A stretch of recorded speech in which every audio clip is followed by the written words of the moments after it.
पैगाम सिंध भलीकार खबर शामिल कंदा पखो में जुल्फकार अली बलोच रिपोर्ट मूजिब पखो कंबर वगण में रोड ते पुलिस चेक पोस्ट जो इफ्ता शहीद आर मुगल नाले से मनसूब कई इन दसमीर कंबर रोड ते कायम पुलिस चेक पोस्ट के शहीद थी वेल एएसआई आर अली मुगल नाले से मनसूब कर इफ्ता कियो।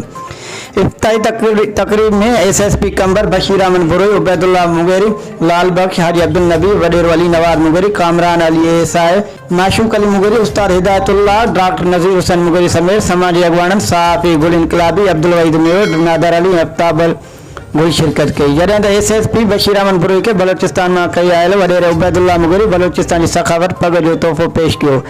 पुलिस चेक पोस्ट तकरीब के खिताब कंदे चयो त असांखे फ़खुर आहे त शहीद अहलकार आर अली मुगेरी क़ौमी फ़र्ज़ अदा कंदे मुल्क दुश्मन अंसरनि सां मुआद अटकाईंदे शहीद थियो ऐं अहिड़नि बहादुर किरदारनि सां पुलिस डिपार्टमेंट जो मोराल बुलंद थियो आहे। अवाम जी जान और माल की हिफ़ाज़त असांजो फ़र्ज़ आहे। इन वधीक चयो त शहीद अहलकार आर अली जूं पुलिस डिपार्टमेंट लाइ वॾियूं क़ुर्बानियूं आहिनि जंहिं पंहिंजी समूरी ज़िंदगी सचाई ऐं ईमानदारी सां फ़र्ज़ सर अंजाम ॾिना ऐं आख़िरी वक़्त ताईं क़ौमी फ़र्ज़ अदा कंदे शहीद थियो।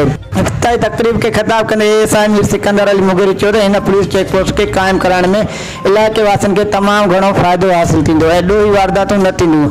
आख़िर में आयल महिमान एसएचओ रफ़ीक अहमद खेड़ो, एसएचओ मोहम्मद अली खोखर, अब्दुल रहमान भुट्टो के अजरक उॾाया विया। वधीक ख़बर ऐं न्यूज़ अपडेट लाइ विज़िट कंदा पैगाम सिंध न्यूज़।